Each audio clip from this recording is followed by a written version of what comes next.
kabar sukacita, kabar kesukaan bagi dunia, di mana Tuhan Allah kita sudah menjelma menjadi manusia hanya untuk menyelamatkan kita, orang berdosa.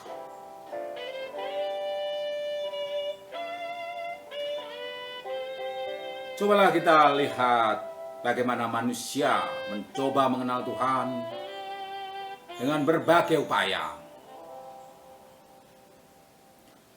Dengan menyembah, dengan berdoa, dengan mengagungkan namanya, dengan menyebut namanya, dengan memohon, dengan berseru, dengan berteriak, Tuhan,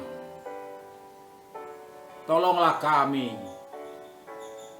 Engkau di tahta kerajaan-Mu yang mulia, turunlah, datanglah, menolong kami, umat manusia yang penuh dengan penderitaan dan permasalahan.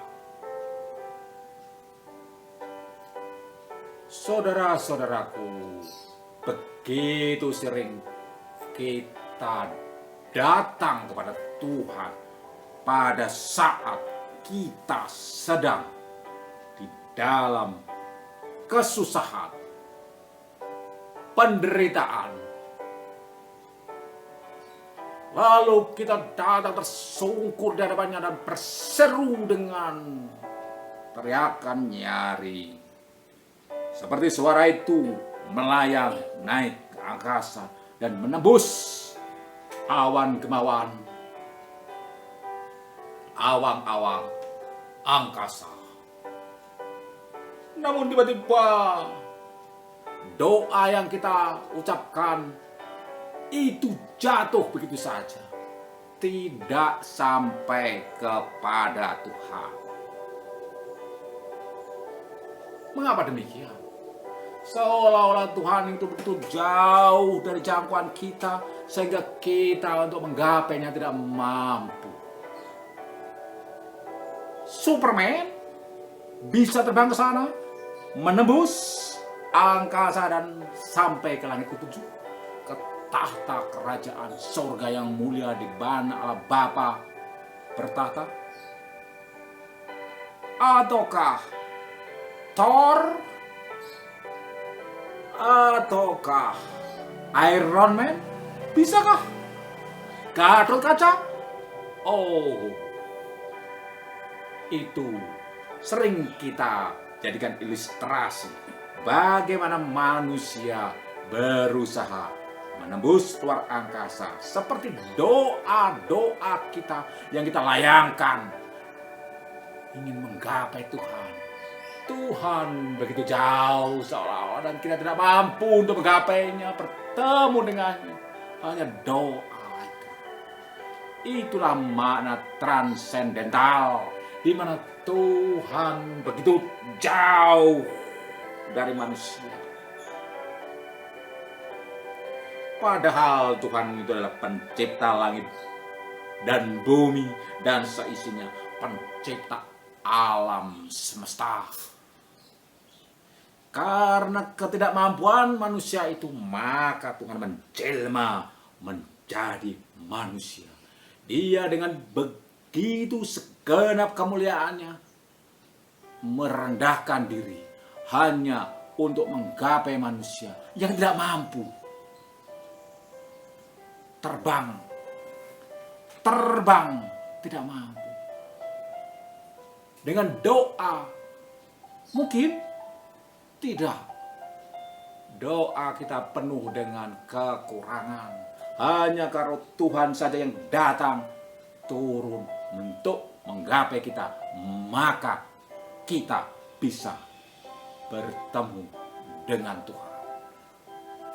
Saudara-saudaraku yang kasih dalam Tuhan, itulah yang dilakukan oleh Tuhan Yesus Kristus, Allah yang menjelma menjadi manusia. Allah yang turun menjadi manusia, bayi mungil kecil di kandang binatang yang hina, supaya dia bisa bertemu dengan manusia yang tidak bisa terbang menemuinya.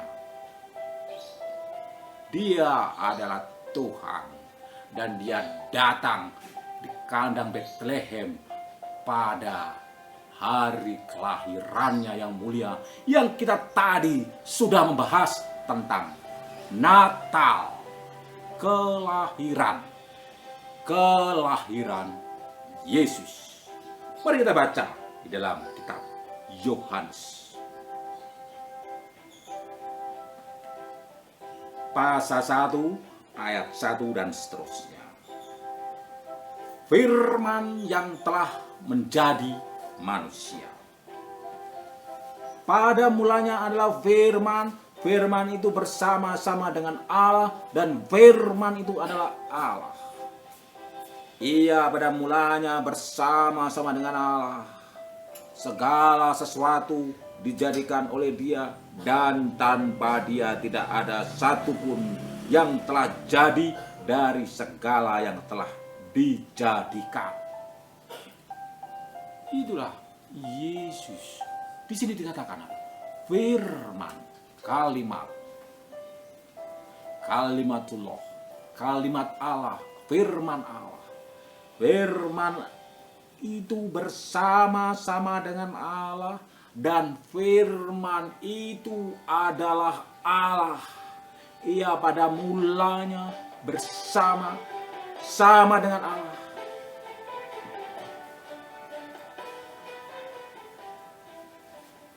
Segala sesuatu dijadikan oleh firman itu, oleh Dia, dan tanpa Dia tidak ada satupun yang telah jadi dari segala yang telah dijadikan.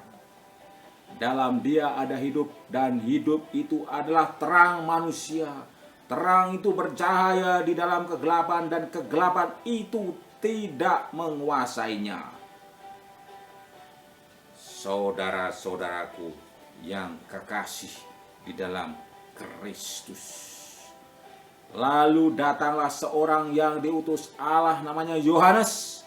Ia datang sebagai saksi untuk memberi kesaksian tentang terang itu, supaya oleh Dia semua orang menjadi percaya. Ia bukan terang itu, tetapi ia harus memberi kesaksian tentang terang itu. Terang yang sesungguhnya yang menerangi setiap orang sedang datang ke dalam dunia. Saudaraku, oleh sebab itu di Alkitab hanya 3 orang yang dirayakan kelahirannya. Hanya 3. Sedangkan yang lain dirayakan kematiannya. Kelahiran Yesus Kristus yang dirayakan oleh umat seluruh dunia setiap tanggal 25 Desember atau beberapa tanggal yang lain oleh beberapa kelompok. Tapi tetap dirayakan kelahirannya. Yang kedua, Yohanes Pembaptis yang membuka jalan datangnya terang itu, dan Maria Ibu Yesus. Yohanes, Maria, dan Yesus sendiri. Ada 3 yang dirayakan kelahirannya. Dan kelahiran Yesus di sini adalah sebagai terang firman yang datang ke bumi. Allah yang datang ke dunia menjelma menjadi manusia. Di sini dikatakan, Ia telah ada di dalam dunia, dan dunia dijadikan olehnya. Ayat 10. Tetapi dunia tidak mengenalnya. Ia datang kepada milik kepunyaannya, tetapi orang-orang kepunyaannya itu tidak menerimanya. Bagaimana bisa dibilang dunia tidak mengenalnya, dan mereka tidak mengetahui bahwa itu adalah Yesus, adalah Allah, terang firman itu, dan mereka menolaknya. Di dalam kisah Natal tadi sudah jelas diceritakan bagaimana penolakan orang-orang itu terhadap Yesus.